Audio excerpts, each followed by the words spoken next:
Bonjour à tous, j'espère que vous allez bien. On se retrouve pour le dernier brief de cette semaine, en ce vendredi 19 août 2022. Aujourd'hui, on parlera du Bitcoin et de la reprise de volatilité qui est baissière. Donc, on va parler aussi du momentum.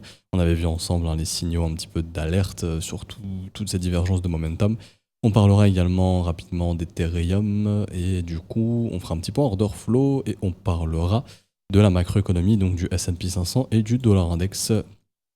Le dollar index qui redevient dangereux et le S&P qui a des signaux pas très encourageants. Alors du coup, le Bitcoin, on est en train d'assister à la résolution de la zone de combat. Donc ça, c'était en gros notre zone de range.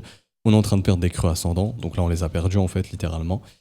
Pour l'instant, donc si ça reste ainsi, c'est vraiment pas bon signe. Ça veut pas dire que ça va partir comme ça de façon bearish en ligne droite, mais qu'actuellement, il y a de grandes chances que la dynamique puisse s'inverser par la suite. Donc soit on y va en ligne droite et du coup, on a peu de rebonds et on reviendra en zone de rechargement. Soit on va avoir un rebond, probablement au contact des EMA ici, vers les 23 300, si le rebond est sympathique, ou grand maximum, généralement c'est un premier arrêt.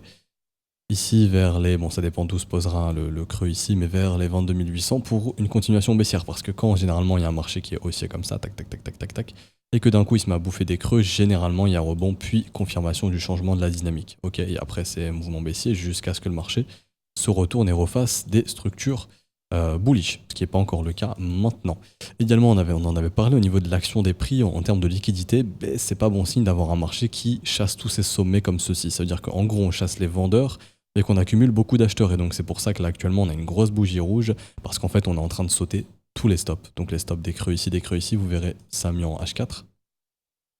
Mais là, du coup, il y a tous les stops ici des acheteurs qui étaient positionnés depuis plusieurs semaines. Et une fois qu'on est venu dans cette zone, bah on voit qu'en fait il y a eu une accélération baissière puisqu'on est venu bouffer littéralement tous ces stops. Les prochains stops sont plus bas, ils sont aux environs des 20 700, ensuite 20 400, ensuite 19 500, etc.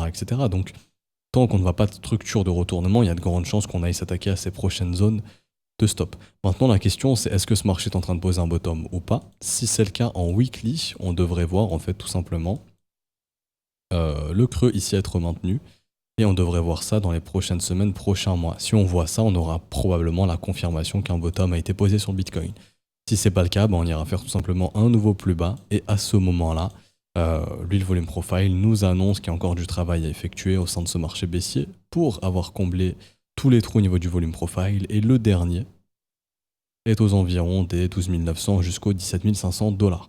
Donc là, on voit qu'on a rempli le profile ici parce qu'en fait, on avait un gros trou dans toute cette zone. Là, on a rempli cette zone.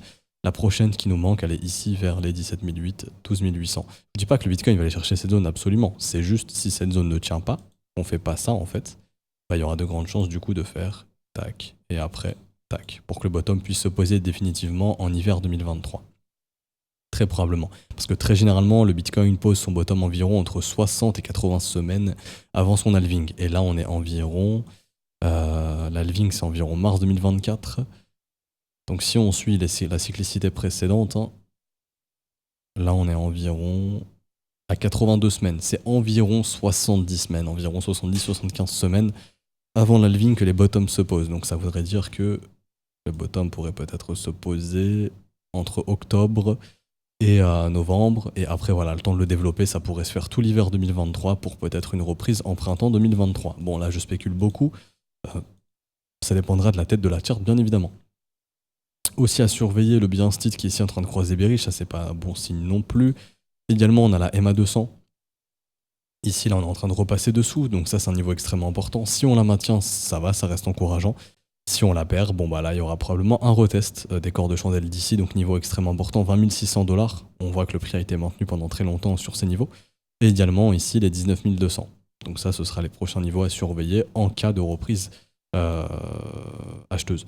Également, je tiens à noter pour tous ceux qui font du dollar cost average, le Bitcoin est en zone de rechargement long terme. Quoi qu'il arrive, votre DCA ici, il y a de grandes chances qu'il soit très intéressant sur le long terme. Ça reste des prix très intéressants pour de l'accumulation sur le long terme. Ça ne veut pas dire que le bottom il est ici, ça ne veut pas dire que si aujourd'hui vous achetez à 21 900, vous avez le bottom. Le Bitcoin peut très bien aller à 15 000, 13 000, 18 000, 12 000, j'en sais rien.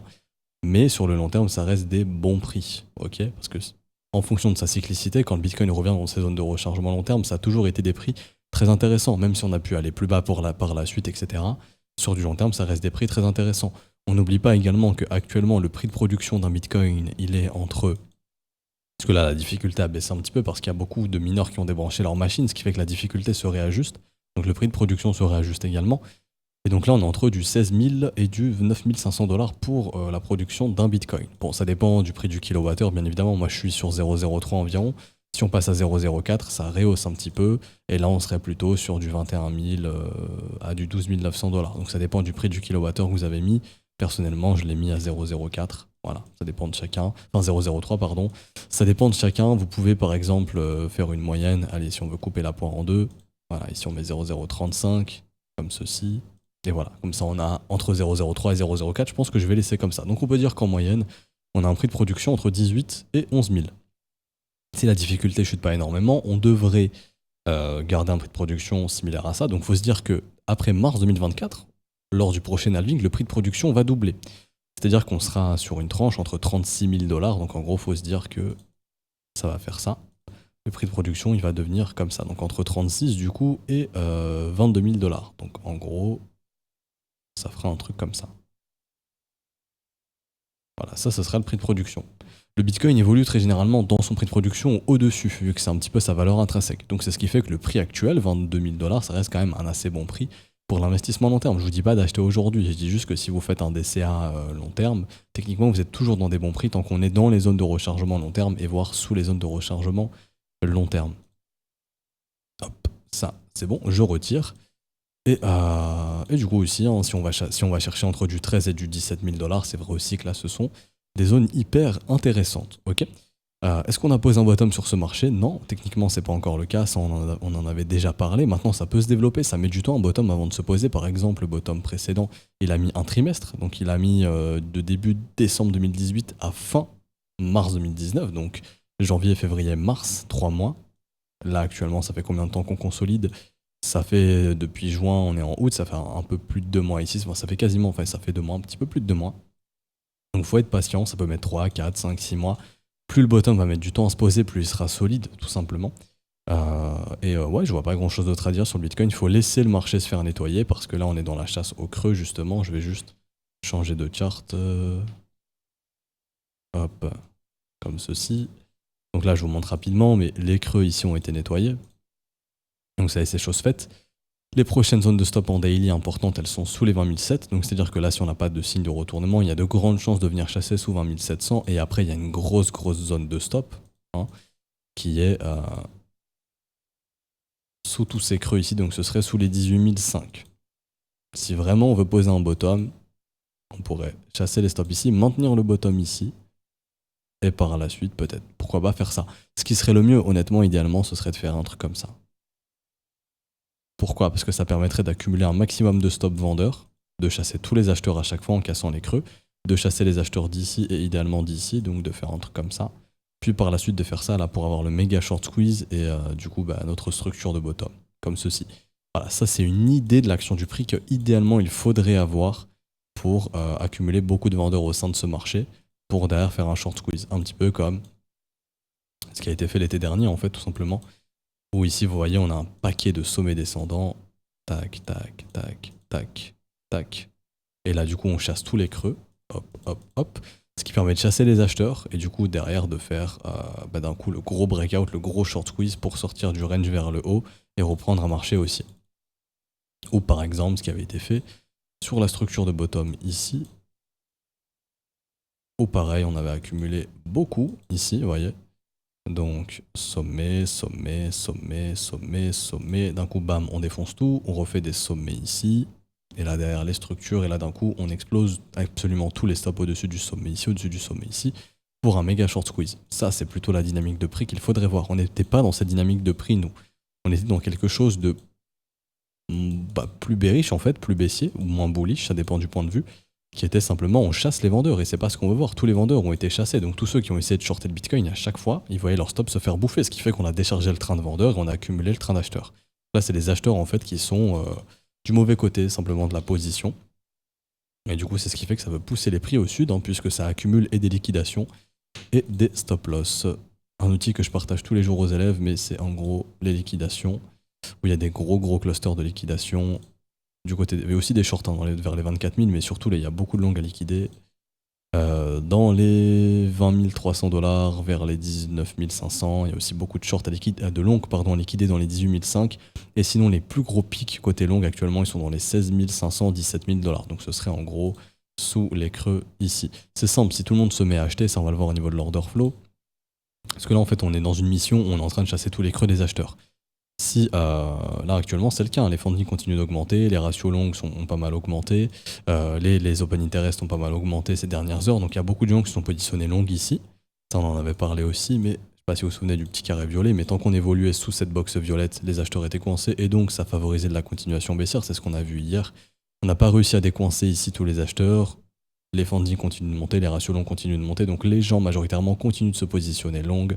Bon bah avec l'accumulation des creux précédents, vous voyez ici, et toutes les zones de stop, bon bah une fois qu'on est venu ici, bam, gros nettoyage. On a des gros volumes, des grosses liquidations, gros pics de liquidation. Donc beaucoup d'acheteurs se sont fait liquider. Maintenant la question c'est est-ce que les gars vont se calmer? Et si oui, ça pourrait peut-être, si on a de la consolidation et pourquoi pas quelque chose comme ça, permettre au prix de remonter. Par contre, si les gens continuent de se dire bon bah c'est le meilleur moment pour acheter avec levier, vous connaissez la suite. La suite c'est simplement voilà, une direction baissière. J'ai fini pour le Bitcoin, donc surveillez bien la résolution du premier arrêt ici, 6 à 7, grande chance de revenir en zone de rechargement et du coup de venir nettoyer le creux ici des 20 600 dollars. Idéalement, important le chiffre rond des 20 000. Si on va vers les 20 000 et qu'on va dessous et que tout le monde devient bearish et que les gens ont peur, là ce sera un excellent moyen à des gros de capturer beaucoup de liquidités et se positionner à l'achat parce que les gens n'oseront pas le faire tout simplement. Et pour venir sur Ethereum très rapidement, ETH-USD ici, on revient sur le point de cassure précédent, si on réintègre c'est pas bon signe, le bien titre qui pourrait devenir bearish également, les divergences pareil baissières qui étaient confirmées etc, les pertes de volume donc des signes alarmants, ça on en avait fait une vidéo hier, et du coup prochain niveau qui est intéressant, pareil premier arrêt donc environ 1600 dollars.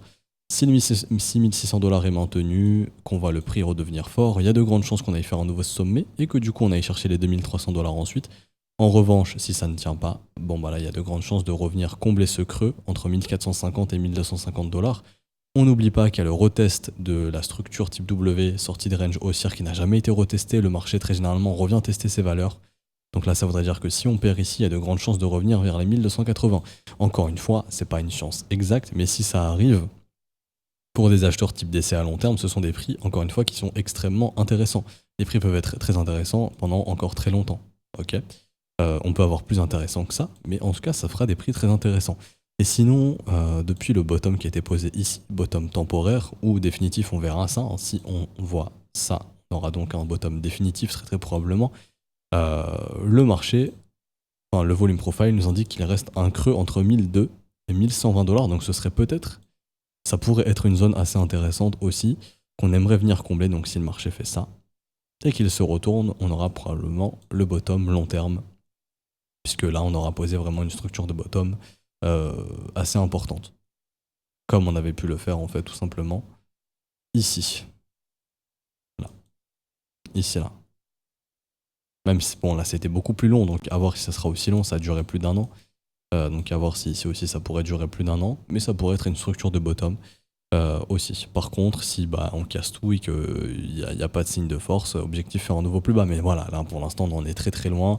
Il y a le temps encore avant de penser à ce genre de scénario, tout simplement. Et pour finir, et oui, du coup, au niveau de l'order flow sur Ethereum, pareil, il y a beaucoup d'acheteurs qui sont rentrés hier, qui étaient coincés ici. Ça, j'ai vu ça avec les élèves tout à l'heure. Et du coup, bon, bah, on regagne pas ces zones, donc les acheteurs sont coincés, on liquide tout ça. Grosse chute d'open interest, beaucoup de positions qui se ferment. On avait vu un excédent de spéculation sur Ethereum, où les open interest n'ont jamais été aussi haut, enfin, si, mais ils sont jamais montés aussi haut, aussi vite. Hein. Là, vous voyez, on est passé de 2 milliards 300 millions à 6 milliards. Donc c'est énorme. Il faut se dire que la dernière fois qu'Ethereum avait un open interest quasiment aussi haut, il coûtait 3500 dollars.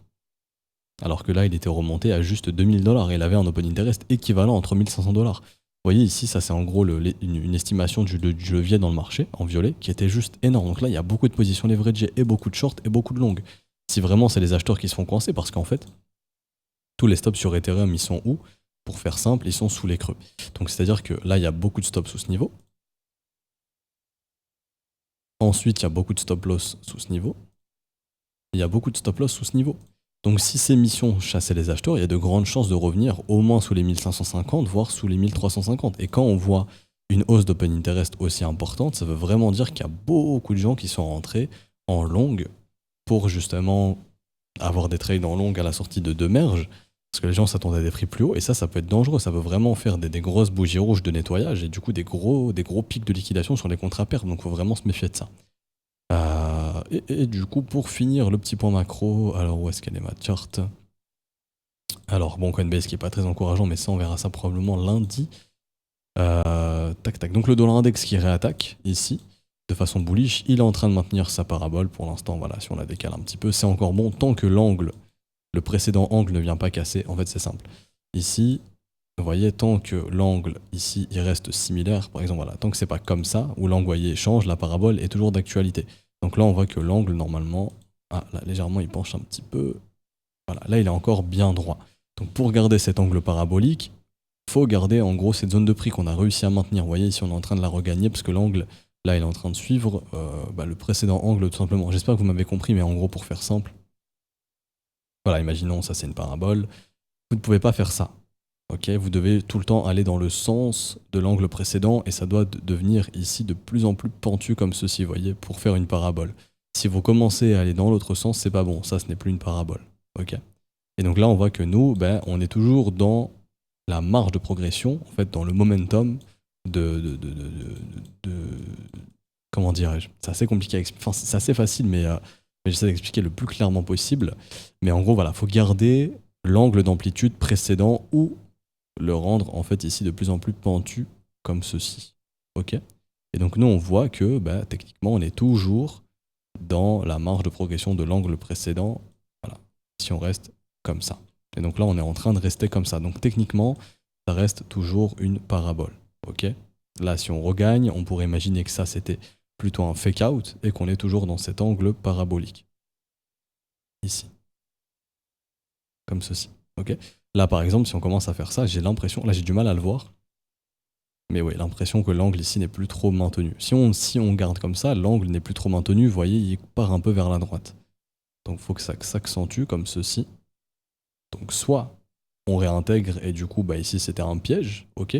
Soit simplement ça, c'est un pullback, et du coup après on voit ça, et là il y aura probablement un signe de top, parce qu'on aura cassé la dynamique parabolique et il y aura eu un changement de dynamique. Donc pour faire simple, si je retire ici l'angle de parabole, parce qu'il peut aussi être tracé de cette façon. Hop. Là, je vais devoir le tracer comme ceci. Là, techniquement, ça peut rester parabolique, hein, tant qu'on a ça, vous voyez. Là, on est clairement dans un mouvement parabolique. Du coup, après, si je clone et que je vais reporter ça au sommet, voilà. Là, on voit bel et bien la parabole, hein, qui est bien tracée ici. Donc ça, c'est un mouvement parabolique. Si jamais on commence à faire tac, tac, et à rompre la dynamique parabolique, la hausse du dollar index aura de grandes chances d'être terminée, ce qui n'est pas encore le cas actuellement. Ça, faut vraiment y faire très très attention. Ok. Et du coup, ce qu'on attend de voir, tout simplement, c'est est-ce qu'on va faire un nouveau sommet. Donc c'est simple, si on dépasse les 109, c'est que c'est toujours bullish. Par contre, si on a un rejet au niveau du corps de chandelle précédent, donc ça là, je vais le noter ici, ça veut dire qu'il y a des vendeurs qui sont en train de distribuer beaucoup. Et du coup, le dollar index pourrait se retourner si après on a une attaque baissière et qu'on vient passer sous ce niveau. Ok. Tant qu'on ne bascule pas sous ce niveau des 104 points, il n'y a pas de signe de retournement long terme sur le dollar index. Et donc le dollar index restera toujours bullish. Il y a un dollar index bullish, ça indique que l'argent se réfugie dans le dollar. Et s'il se réfugie dans le dollar, c'est qu'il est probablement en train de se casser des marchés à risque. Parce que l'asset risk-off, où on préserve justement son capital des autres marchés, c'est le dollar actuellement, c'est la valeur refuge. On voit que le dollar est haussier. Si je regarde par exemple USD euro, USD euro monte. Si on regarde USD, tout ce que vous voulez, GBP, probablement que ça monte aussi. Vous voyez, le dollar est la valeur refuge. Ce n'est pas la livre, ce n'est pas l'euro, etc. Donc c'est le dollar. Donc c'est ce qui fait que justement, euro USD, en l'occurrence, lui, se pète la gueule ici. Okay. Du coup, pour revenir sur le dollar index, toujours aucun signe de top long terme. Donc si on fait un nouveau sommet, là, c'est vraiment pas bon. Si on est en période de distribution, on devrait voir ça, mais pour l'instant, on ne le voit pas. Du coup, je peux revenir ici sur le dollar index classique. Et du coup, pour revenir sur le S&P 500, on est sur la zone de rejet, ici. on est revenu au contact de la trendline, hein, donc c'est le point qui nous rejette depuis tout simplement des mois. Et là, on voit qu'on est en train de réattaquer de façon bearish, puisqu'on a déjà eu une première pattern de retournement baissière, ici, qui s'est confirmée. Et là, on peut justement confirmer, si aujourd'hui on va sous les 4250 points, la potentielle reprise d'une dynamique baissière. Vous voyez le début de M ici qui commence à se former, ça c'est vraiment pas bon signe. À part si aujourd'hui on a un vendredi magnifique et bam, on vient squeeze tous les vendeurs.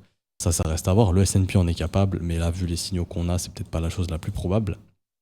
Sachant qu'on est venu chasser les stops les plus proches avant de venir au contact de la trendline. Donc là, il y a tout qui m'invite à penser qu'on peut refaire une attaque baissière sur le S&P 500 et le momentum qui continue de diverger ici. Les divergences se confirment, hein, donc faiblesse au niveau du momentum, rejet au niveau de la trendline, pattern de retournement, puis structure baissière.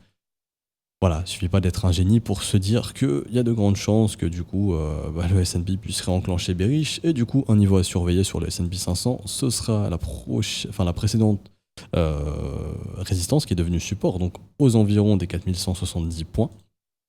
Si on repasse dessous, c'est vraiment pas bon signe, et du coup un objectif extrêmement important, ce sera environ les 4060 points, donc le premier arrêt du mouvement entier. Si ce marché est vraiment haussier, on devrait voir ça.